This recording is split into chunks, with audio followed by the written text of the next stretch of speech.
Olá, pessoal! Eu sou o professor Alex Rodrigues e nós vamos para mais uma aula de Ciências Naturais, falando sobre os animais invertebrados, a segunda parte da nossa aula sobre esse tema. Animais invertebrados são aqueles animais sem coluna vertebral, sem vértebras. Essa que nos dá sustentação no nosso esqueleto, nos dá sustentação do nosso corpo e protege a nossa medula espinhal. Esses animais não as possuem. Relembrando os grupos, são 8 grupos: poríferos, quinidários, plateumintos, nemateumintos, anelídeos, moluscos, artrópodes e equinodermos. Nós já falamos em outra aula sobre os 4 primeiros. Agora vamos para os 4 últimos grupos. Lembrando que esses animais são estudados na sequência evolutiva em que aparecem.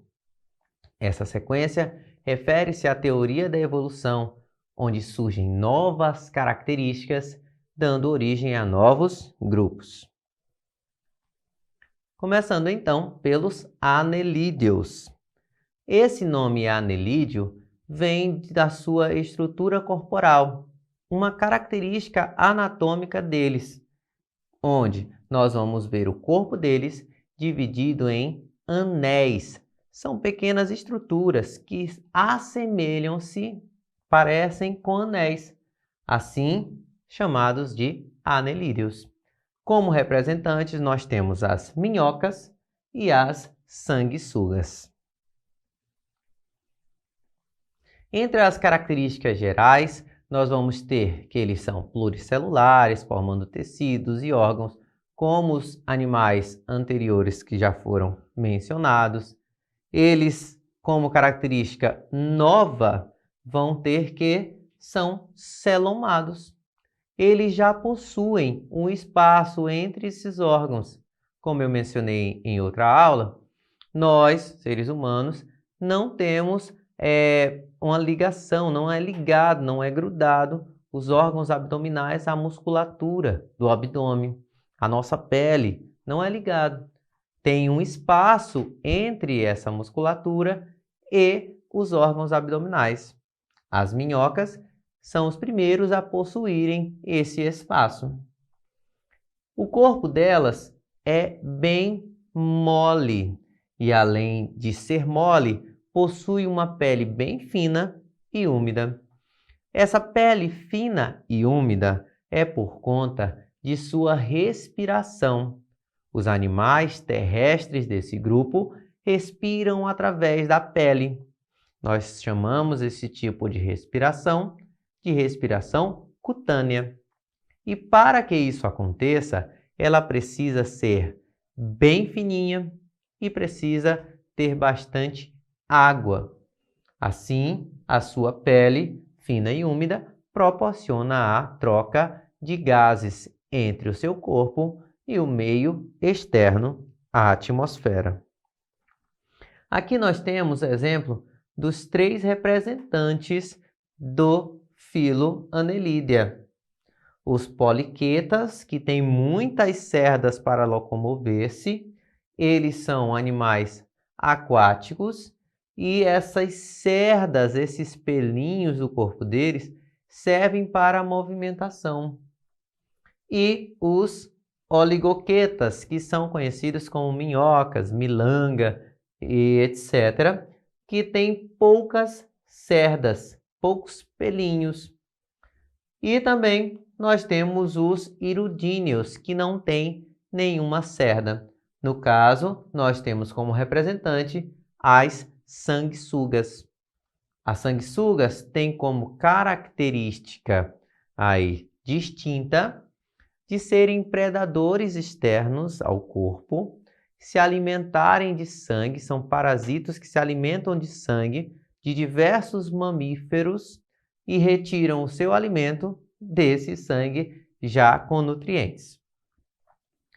As minhocas têm uma grande importância ambiental, uma importância ecológica, porque elas fazem túneis no solo, proporcionando a passagem de ar e de água. Um solo com minhoca é um solo bastante fértil, porque essas minhocas se alimentam de restos ali de folhas e, em suas fezes, acabam deixando alguns nutrientes que servem como adubos para posteriores plantas que ali crescerem. Hoje existe o comércio de humus de minhoca, o adubo feito das fezes de minhoca. E é um adubo rico em nutrientes e muito importante, e pode ser feito até na sua própria casa. Em relação à reprodução desses animais, nós temos que a maioria deles são hermafroditas, ou seja, possuem os dois sexos no mesmo indivíduo, macho e fêmea ao mesmo tempo. E quando as minhocas vão fazer a sua reprodução, por exemplo, elas vão conectar os seus aparelhos reprodutores. Aqui nós vamos ter duas minhocas em cópula e elas vão conectar seus aparelhos reprodutores, liberar um muco onde vai ter a liberação dos espermatozoides, fazendo com que esses espermatozoides, que são os gametas masculinos, passem até o gameta feminino da outra minhoca, fazendo a reprodução cruzada. Assim, as duas minhocas envolvidas podem sair grávidas. As duas conseguem fazer a fecundação de seus óvulos e colocam os seus ovinhos em um substrato protegido por essa camada mucosa. Daí nascem as pequenas minhoquinhas que vão crescer e se reproduzir, refazendo o ciclo reprodutivo. Moluscos. O nome molusco refere-se a animais de corpo mole. Esses animais têm o seu corpo dividido em cabeça, que é onde fica o centro do sistema nervoso, pé, responsável pela locomoção, e saco ou massa visceral, onde ficam os órgãos internos do corpo. Em alguns animais, os órgãos sensoriais são bem desenvolvidos, mais desenvolvidos do que nos seres humanos. Alguns cefalópodes, por exemplo, conseguem ver uma maior diversidade de cores do que nós. Os moluscos são divididos em 3 grupos: gastrópodes, cefalópodes e bivalves. O nome gastrópode refere-se a pés, o termo podes refere-se a pés, e gastro refere-se a aparelho digestivo. Então, são animais que têm a barriga nos pés, ou os pés na barriga. Isso porque a sua massa visceral é bem ligada à sua estrutura locomotora. Como representantes, nós temos os caramujos e as lesmas. Os cefalópodes possuem esse nome porque a sua cabeça está ligada aos pés. Nesse caso, o termo céfalo refere-se à cabeça e podes a pés. Nesses animais, os seus pés foram transformados, isso de acordo com a escala evolutiva, transformados em tentáculos. Como representantes do grupo, nós temos o polvo e a lula. Os bivalves têm esse nome porque são seres com duas válvulas, que são essas conchas, essas aberturas. Como representantes, nós temos as ostras. Uma curiosidade sobre as ostras é que nem todas possuem pérolas. E a formação da pérola se dá depois que entra um organismo estranho no corpo delas. Elas identificam esse organismo como um agente agressor e tentam matar esse organismo, que pode ser, na verdade, apenas um grão de areia. Quando elas tentam matar, elas envolvem ele em uma substância chamada de nácar e vai envolvendo até que se forme a pérola, que é um produto de grande valor econômico. Além desse valor econômico das pérolas, que as ostras, os moluscos trazem, eles também trazem valores econômicos quando se refere à culinária, porque vários desses moluscos são utilizados na nossa alimentação, como lulas, alguns caramujos também, fazendo aquele prato conhecido como escargot. Os moluscos também são importantes porque alguns deles são hospedeiros de vermes, como eu falei na aula sobre verminoses, sobre os plateumintos. O xistossoma ele acaba contaminando alguns caramujos do gênero Bionfalaria. Então é importante que a gente conheça eles para poder combater algumas verminoses por eles serem hospedeiros desse tipo de verme. Artrópode. Esse é o grupo mais diversificado entre os animais. E a característica desses animais é ter as patas articuladas. Os artrópodes, como a barata, têm as patinhas com articulações, divisões, que dá nome ao grupo. Podes, pés, artro, articulação. Como características distintas do grupo, nós podemos citar o exoesqueleto deles. Exo refere-se a fora, então o esqueleto deles fica do lado de fora do corpo, funcionando como uma grande armadura que fornece proteção para esses animais. Além de dar a sustentação do corpo, eles fornecem proteção. Sendo uma armadura, à medida que esses animais crescem, a roupa fica pequena, esse esqueleto fica pequeno. Então, eles precisam trocar de esqueleto. Esse processo chamado de muda ou equídese acontece em todos os artrópodes, como a gente pode ver nessa imagem aqui de uma cigarra, que troca de pele. Na verdade, não é a pele, é o esqueleto dela que ela retira o que já está apertado e cria um novo, mais flexível. Quando esse esqueleto flexível se torna muito rígido e pequeno, ela faz novamente essa mudança. O crescimento dos artrópodes se dá dessa maneira, então. Os artrópodes são divididos em 5 grupos: insetos, aracnídeos, crustáceos, quilópodes e diplópodes. O grupo dos insetos é o mais diversificado entre os artrópodes e a divisão do corpo deles é cabeça, tórax e abdômen.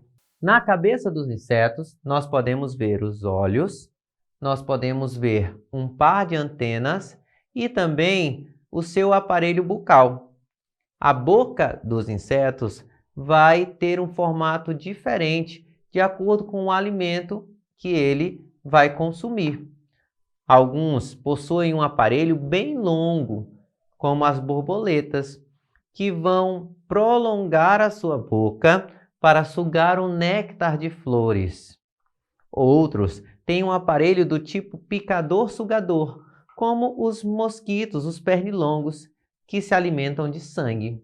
O número de patas de um inseto é 6 e estão presas ao tórax. Se nós fizermos um comparativo com os aracnídeos, nós vamos observar 2 patas a menos.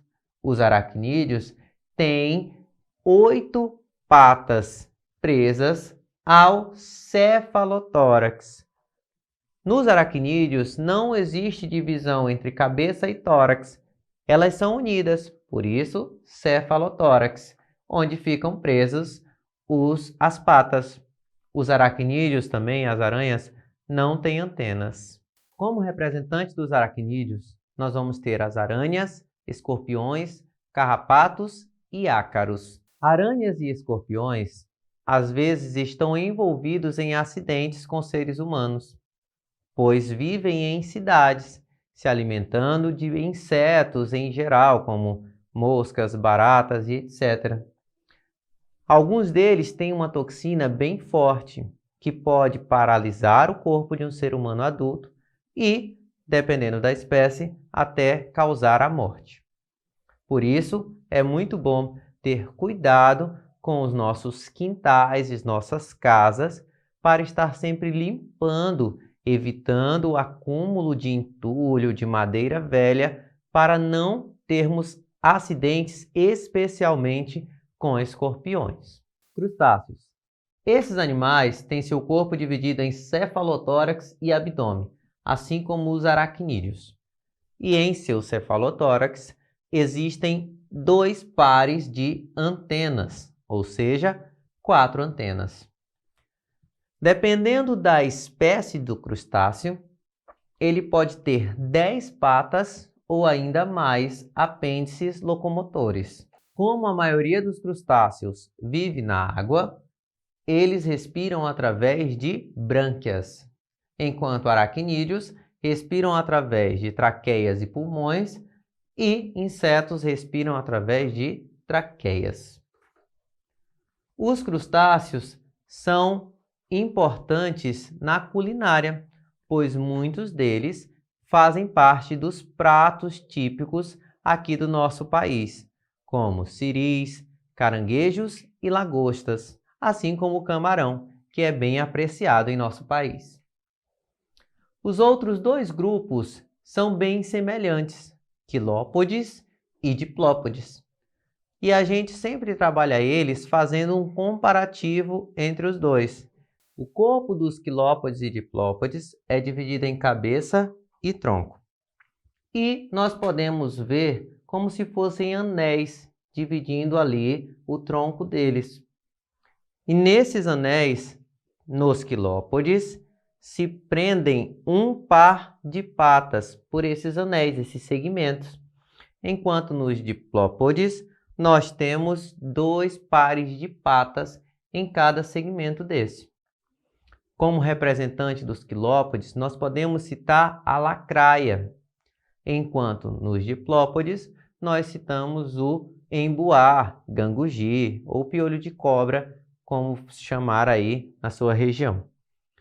E nós vamos ter como característica singular dos diplópodes a capacidade de se enrolar sobre o seu corpo, que os quilópodes não têm. Além disso, os quilópodes possuem uma toxina, um veneno, onde eles inoculam em sua vítima antes de comer. Eles são hábeis predadores, enquanto os diplópodes não têm venenos.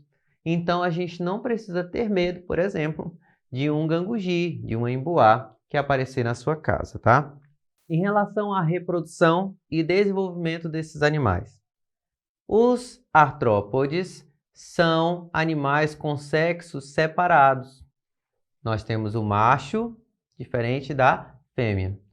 E a fecundação ocorre de maneira interna, onde o macho e a fêmea fazem a cópula, o ato sexual, e o macho insere na fêmea, coloca na fêmea os seus gametas, fazendo então a fecundação de maneira interna. Depois disso, a fêmea faz a postura dos ovos. Em grande parte desses animais, insetos especialmente, nós vamos ter larvas. As larvas se desenvolvem em pulpas e depois viram um animal adulto. No caso de aranhas, escorpiões, nós não vamos ter a presença de larvas, mas os indivíduos já nascem no formato dos adultos e apenas crescem. Em relação ao desenvolvimento dos insetos, nós temos a classificação de acordo com a transformação do seu corpo, a capacidade de fazer metamorfose, transformação do corpo. Existem os que não fazem, os insetos que não fazem transformação do corpo, ou seja, o filhotinho que nasce é no mesmo formato do adulto e ele apenas cresce. Esses são chamados de ametábulos. Como exemplo, nós temos a traça de livros. Nós temos aqueles que têm transformação parcial, ou seja, a larva se assemelha bastante ao adulto, porém ainda tem alguma transformação, como é o caso dos gafanhotos, onde as larvas não possuem asas, vai crescendo as asas nas ninfas e o indivíduo adulto já possui asas, patas bem desenvolvidas. E tem os com transformação metamorfose completa, que são os holometábulos, onde os indivíduos que nascem são totalmente diferentes dos indivíduos adultos. Como exemplo, nós podemos citar a mosca, que tem uma larva chamada de tapuru, que é totalmente diferente do indivíduo adulto. Essa larva come, fica forte, vira pupa. E essa pupa se transforma em um indivíduo adulto que consegue voar, no caso da mosca. Borboletas, mariposas, abelhas também têm esse tipo de transformação. Uma transformação, um desenvolvimento holometábulo. Transformação total do corpo. Os artrópodes têm uma grande importância para nós, seres humanos. Eles têm uma importância culinária, por exemplo. Muitos desses crustáceos, como eu já citei, fazem parte de pratos típicos do nosso país, sendo consumidos, assim tendo importância econômica e culinária. E para o meio ambiente, nós podemos citar como grande importância a polinização que muitos insetos fazem.